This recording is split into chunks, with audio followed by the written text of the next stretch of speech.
የመሪዎች ጀርባ ማሳጅ የሚደረግበት የሰው ሀገር መሪ እጅ የሚተሻሽበት መድረክ አይደለም። ይህ ሐሳብ ያላቸው ተደማጭም ናቸው ተጽዕኖአቸውም የበረታ የሀገር መሪዎች ናቸው የተባሉ ሰዎች የሚሰባሰቡበት መድረክ ነው። ይህ መድረክ በአገራቸው ቢያንስ ሰላምና ልማትን ያመጡ መሪዎች ከሰው በፊት የሚቀርቡበት ነው። ይህ ከራሱ ወገን ጋር ሲዋጋ እየዋለ ድሮን ሸመታና ታንክ ግዢ ላይ ስራ የሚያበዛ ሰው የሚጠራበት አደባባይ አይደለም። ይህ ና እስኪ ስለ ዓለም የሚሰማህን ንገረን፣ እስኪ አገርህን እንዴት እንደለወጥካት እንዴትም እንደምትለውጣት ልምድህን አካፍለን ተብሎ መሪ የሚጋበዝበት የባለጠጎች አገራት አደባባይ ነው። በዚህ በኢኮኖሚና በቴክኖሎጂ የበለጸጉ 7 ዲሞክራሲያዊ ሀገራት በሚገኙበት መድረክ ላይ ኢትዮጵያ ቤተኛ ነበረች።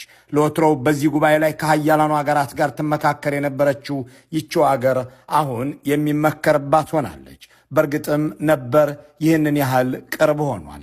ሩሲያን አባረው ቡድን 7 ከመሆናቸው በፊት ቡድን 8 የነበሩት አሜሪካ፣ ካናዳ፣ እንግሊዝ፣ ፈረንሳይ፣ ጀርመን፣ ጣሊያንና ጃፓን እንዲሁም የአውሮፓ ህብረት የምስራቅ አፍሪካ አንከር ስቴት ወይም ቁልፍ ሀገር ብለው የሚጠሯትን ኢትዮጵያን እንድትገኝ ሲጋብዟት እየተመሰገነች በአገር ውስጥ ለድሃዎች ልማት በጎረቤት ሀገራት ለሰላምና ትብብር ያበረከተችውም እየተወሳላት የምትውልበት መድረክ ነበር። ኢትዮጵያን ብቻ ሳይሆን አፍሪካንም ደጋግመው እየወከሉ በዚህ መድረክ ላይ ይገኙ የነበሩት መለስ ዜናዊ ለመጨረሻ ጊዜ በ2004 ዓ.ም ግንቦት የተሳተፉት በአሜሪካ ካምፕ ዴቪድ በተካሄደው የቡድን 7 ስብሰባ ላይ ነበር።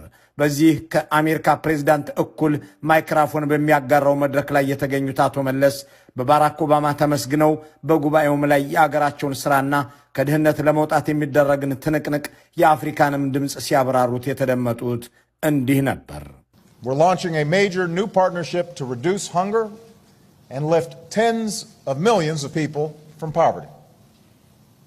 And we'll be joined by leaders from across Africa, including the first 3 nations to undertake this effort and who join us here today. I want to acknowledge them. Prime Minister Meles of Ethiopia.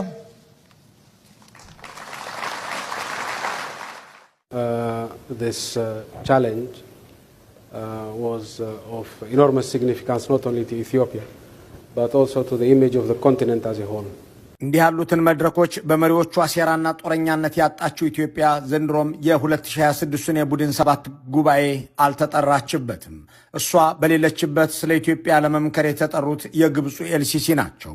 የዘመናችን የምስራቅ አፍሪካ አውራ ሀገር ኬንያ ደግሞ ቀጣናውን መምራት ከኢትዮጵያ ወስዳለችና ደግሞም ዊልያም ሩቶ በህዝባቸው ላይ እንደ አብይ አህመድ ድሮንና ዲሽቃ ሲተኩሱ የሚውሉ አይደሉምና ምርጫ በሚል ማጭበርበሪያ ቢሊዮን ዶላር ሲያጠፉ የሚታዩ አይደሉምና ተጋብዘዋል። ጊዜና ሁኔታዎች የሚቀያየሩበት መንገድ በእርግጥም አስገራሚ ነው። ከ8 ዓመታት በፊት የቡድን 7 ሀገራት ጉባኤ ኢትዮጵያ ሐሳቧን የምትጠየቅበት ስለ አፍሪካም የምትናገርበት መድረክ ነበር። በብልጽግና ዓመታት ደግሞ እነዚሁ ሀገራት ስለዚህች ኢትዮጵያ ስለተባለች ሀገር የጸጥታ ሁኔታዋ የሚመክሩበት፣ ስለሚገደሉ ህዝቦቿ፣ ስለተራቡ ዜጎቿ የሚወያዩበት፣ ረሃብና አስገድዶ መድፈር ታውጆባቸው ይህም እንደ ድሮና ታንክ እያገለገለ ነው እያሉ የሚወያዩበት ሆኗል። የህዳሴ ግድብንና የአባይ ወንዝን አጀንዳ የሚያደርጉ መሪዎችም የሚገናኙበት ነው። እዚህ ጋር ልብ እንበል፣ የህዳሴ ግድብም ሆነ የአባይ ወንዝ አብይ አህመድ የተባሉ ሰው ስልጣን ላይ እስኪመጡ ድረስ በቡድን 7 አባል ሀገራት መሪዎች አንድም ጊዜ አጀንዳ ሆኖ ያውቅም። ምክንያቱም ኢትዮጵያ የማትደፈር ስሟንም በከንቱ ሊነሳ የማይችል አገር ሆና አድርጋ ነበር። ለወትሮው በዚህ ጉባኤ ላይ ከሀያላኑ ሀገራት ጋር ትመካከር የነበረችው ይቺው ሀገር አሁን የሚመከርባት ሆናለች። እነዚሁ የቡድን 7 አባል ሀገራት የኢትዮጵያ ጉዳይ የሚያሳስባቸው ሆነው ሲናገሩ ሰንብተዋል። አሜሪካና የአውሮፓ ህብረት አባል ሀገራት እንዲሁም የተባበሩት መንግስታት ተቋማት ኢትዮጵያ ውስጥ ህዝብ በረሃብና በጦርነት እያለቀ ነው የሚለውን ላለፉት ዓመታት ያለማቋረጥ መክረውበታል፣ መግለጫ አውጥተውበታል። ታቻምናም ከዚያም በፊት ባካሄዱት ስብሰባና ባወጡት መግለጫ የኢትዮጵያ መንግስት በአገር ውስጥ ብቻም ሳይሆን በጎረቤት ሀገራትም እየፈጠረው ያለውን ቀውስ እያወገዙ ገልጸውታል። እንኳን አብይ አህመድን እንደ መለስ ዜናዊና ኃይለማርያም ደሳለኝ ሊጋብዙ እንደ ሩቶና ሲሲ ሊጠሩ ይቅርና የራስን ትግራይ፣ አማራና ኦሮሚያ ክልልን ብቻ ሳይሆን ሶማሊያና ሶማሊላንድንም የምትበጠብጥ ነህ ሲሉ የብልጽግናውን መንግስት የሚተቹበት መድረክ ሆኗል። ከአሜሪካ እስከ እንግሊዝ፣ ከጀርመን እስከ ጃፓን፣ ከፈረንሳይ እስከ ካናዳና ጣሊያን በጋራ ያወጡት መግለጫ እንደ ተራ ነገር የሚታይ አይደለም። እነዚህ ሀገራት 40 በመቶውን የዓለምን ኢኮኖሚ የሚቆጣጠሩ ናቸው። 60 በመቶዎቹ የጸጥታው ምክር ቤት አባላት እነሱ ናቸው። ከሰባቱ 6ቱ 32 ሀገራትን ባሰባሰበው የሰሜን ጦር ቃል ኪዳን ድርጅት ኔቶ ውስጥ መስራችና አድራጊ ፈጣሪ ናቸው። ሰባቱም ሀገራት የዓለምን የንግድ ኢኮኖሚ ከተቆጣጠሩት 10 ሀገሮች ውስጥ አሉበት። ሰባቱም ነዳጅ በከፍተኛ ደረጃ በማምረት ከሚታወቁ 10 ሀገራት ውስጥ የተካተቱ ናቸው። እናም በእነዚህ ሀገራት መወገዝም ሆነ መጋበዝ ትርጉሙ የበዛ ነው። በዚህ መድረክ ላይ የሚጋበዝ ሀገርና መሪ በዓለም ፊት ያለውን ሞገስና ደረጃም ይጠቁማል። የኢትዮጵያ ተራ ግን መወገዝ ሆኗል። ለወትሮው እየተጠራች ስለ ራሷን ብቻ ሳይሆን ስለ አፍሪካና ሕዝቦቿም ትናገርና ትከራከር የነበረችው ኢትዮጵያ ዛሬ ግን በራሷ ሕዝብ ላይ በከፈተችው ጦርነትና በጎረቤቶቿ ላይ በፈጠረችው ስጋት ምክንያት የምትወቀስ የምትከሰስ ሆናለች። ይህ ቁጭት ያንገበገባቸው አገር ወዳዶች ያጡትን ነገር ኦዲት በማድረግ ላይ ናቸው። በኦህዴድ ብልጽግናዎች የተሸጠውና የተለወጠው የአገር ጥቅም፣ የታጣው ብሔራዊ ክብርና ዝና አያሌ ነው። ከነዚህ ውስጥ የቡድን 7 መድረክ አንዱ ነው። 7 ዓመት ሙሉ የአገር መምራት ችሎታ እንዳላቸው ያላሳዩ የተባለላቸው አብይ አህመድ ወደ ስልጣን ከመምጣታቸው 1 ዓመት በፊት ድረስ ኢትዮጵያ ተጋባዥ ነበረች። በመድረኩ በሲሲሊ በተካሄደው የቡድን 7 ሀገራት ስብሰባ ላይ የወቅቱ ጠቅላይ ሚኒስትር ኃይለማርያም ደሳለኝ ከተጋበዙ 5 የአፍሪካ ሀገራት አንዱ ነበሩ።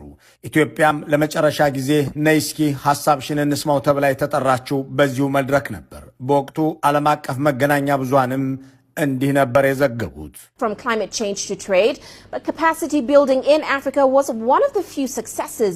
Ethiopia was one of the 5 African nations that were invited to the G7 for talks. Leaders from 5 African nations, Ethiopia, Kenya, Nigeria, Niger and Tunisia were invited to the G7. በእነዚህ የዓለም ሀያላን ፊት ቆማ የምትናገር ኢትዮጵያ አሁን የለችም። ከዚያ ይልቅ በእነዚህ መሪዎች ህብረትና እነሱ በጋበዟቸው አፍሪካውያን ሙሉ የብልጽግናው አገዛዝ የሚመራት ሀገር የምትወገዝ ሆና ቀጥላለች።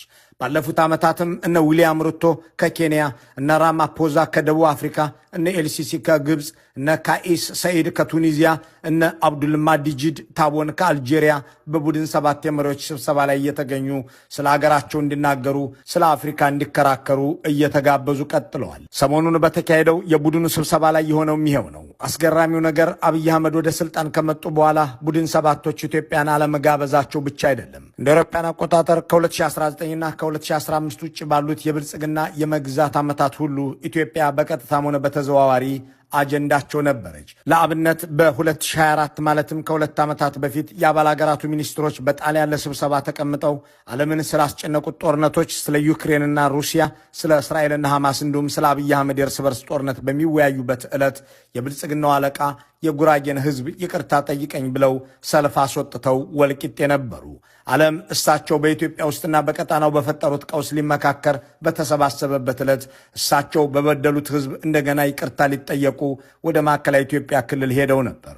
ሀያላኑን ያሰባሰበው ክንደ ብርቶቹን ያካተተው የቡድን 7 ስብሰባ ብልጽግና ከመጣ ወዲህ በኢትዮጵያ ችግሮች ላይ የሚመክርና መግለጫ የሚያወጣ ሆኗል ስንል ምን ማለት ነው የሚለውን በጥቂቱ ለመቃኘት ያለፉትን ዓመታት የቡድን ስብሰባዎች መርጠን እንመልከት። በ2021 በእንግሊዝ በተካሄደው የአባል ሀገራቱ የመሪዎች ስብሰባ እንደ ደቡብ አፍሪካ ያሉ አፍሪካውያን የተጋበዙበት ሲሆን የአሜሪካው ጆ ባይደን፣ የእንግሊዙ ጠቅላይ ሚኒስትር የነበሩት ቦሪስ ጆንሰን፣ የጀርመን መራሄተ መንግስት የነበሩት አንጌላ ሜርክል፣ የፈረንሳዩ ፕሬዚዳንት ኢማኑኤል ማክሮን፣ የጣሊያን ጠቅላይ ሚኒስትር የነበሩት ማሪዮና የጃፓኑ ጠቅላይ ሚኒስትር የነበሩት ሱጋ ተሳታፊ ነበሩ። በዚያ ስብሰባ ላይ በተለይ በአየር ንብረት ለውጥ አስተዳደርና ተያያዥ ጉዳዮች ላይ ልዩነት ቢኖርም በኢትዮጵያ ቀውስ ላይ ግን የጋራ አቋም አንጸባርቀው ተለያይተዋል። የኢትዮጵያው መንግስት የራሱን ሕዝብ ከኤርትራ ዘራፊና ገዳይ ጦር ጋር ተባብሮ እየወጋ መሆኑን፣ ረሃብና አስገድዶ መድፈርን እንደ ጦር መሳሪያ እየተጠቀመ መሆኑን አንስተዋል።